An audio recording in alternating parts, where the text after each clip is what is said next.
Have you ever wondered why some people seem trapped in an endless cycle of financial struggle, no matter how hard they work or how smart they are?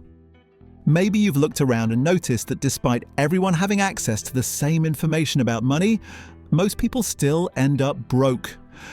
Or perhaps you've questioned why financial success feels so elusive when the steps to build wealth seem straightforward enough. Well, what if I told you that your financial struggles aren't entirely your fault?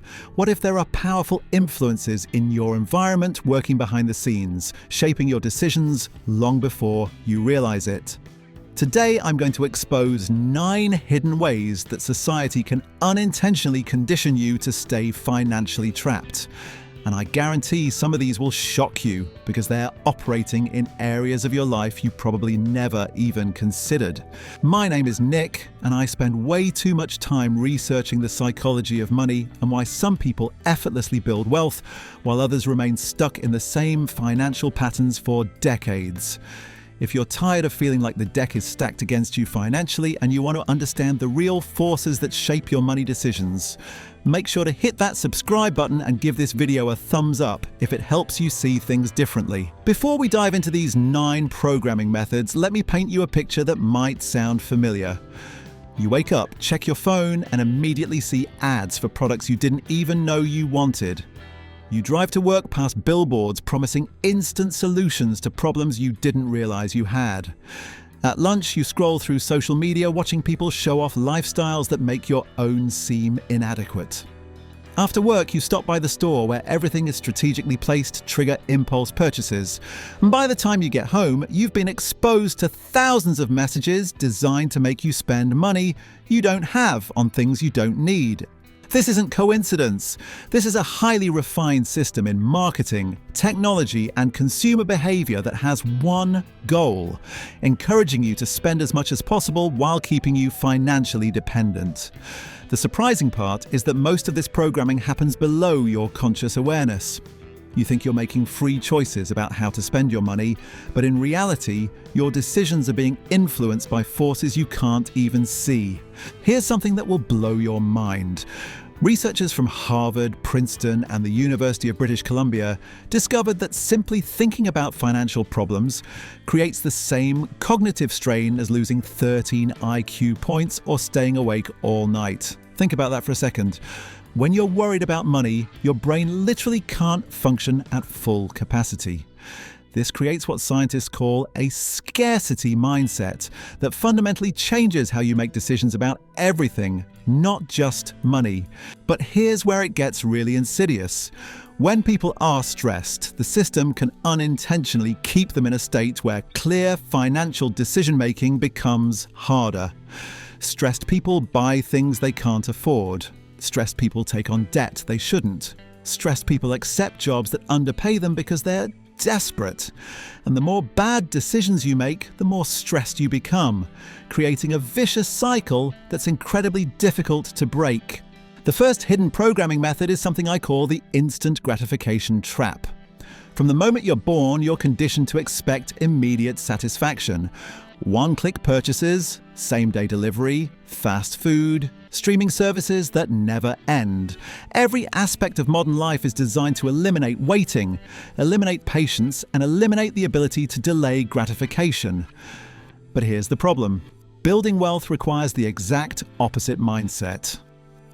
Wealth building is all about delaying gratification, making sacrifices today for benefits tomorrow, and having the patience to let compound interest work its magic over decades. When you're programmed to expect everything instantly, saving money feels painful because you're not getting immediate pleasure from it. Investing feels boring because the results take years to show up. And entrepreneurship feels impossible because building a business requires months or years of work before you see significant returns. Society has literally rewired your brain to be incompatible with wealth-building behaviors. The second method is even more sinister. It's called the employee mindset programming. From kindergarten through college, the entire educational system is designed to create obedient workers, not wealth builders. You're taught to follow instructions, memorize information, and seek approval from authority figures. You're conditioned to believe that the path to financial security is getting good grades, earning a degree, and landing a stable job working for someone else. But here's what they don't tell you. Employees create wealth for their employers, not for themselves. Business owners create wealth for themselves and their investors. The wealthiest people in the world didn't get rich by climbing corporate ladders. They got rich by building systems that generate money whether they're working or not. They're working or not. But the educational system often doesn't focus on teaching these wealth-building skills. When was the last time you had a class on starting a business, understanding cash flow, or building passive income streams? Never. Instead, you're taught to be a good employee who shows up on time, follows rules, and trades your hours for dollars. This programming runs so deep that most people never even consider entrepreneurship as an option. They automatically assume that working for someone else is the only legitimate way to make money. The third programming method is what I call debt normalization. Society has made borrowing money seem not just acceptable but necessary for a successful life. You're told that student loans are investments in your future. Credit cards are for building credit. Car loans are just part of adulting. Mortgages are smart financial moves.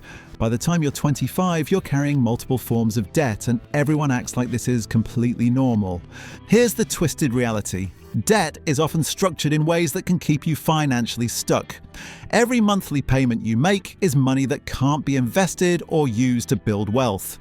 The average American is carrying over $9,000 in credit card debt at interest rates that would make loan sharks blush. That's not building wealth, that's transferring your wealth to credit card companies. But society has convinced you that debt is just a normal part of life instead of the wealth destroyer it actually is. The fourth method targets your social insecurities through something called status symbol programming. You're constantly bombarded with messages that your worth as a person is determined by what you own. The car you drive, the clothes you wear, the phone you carry, even the coffee you drink, all become statements about who you are as a person. This creates an endless cycle where you're always trying to upgrade your possessions to maintain or improve your social status. But here's the cruel irony. The people who look wealthy because of their possessions are often the ones drowning in debt. Meanwhile, the people who are actually building wealth drive older cars, live in modest homes, and buy their clothes at discount stores.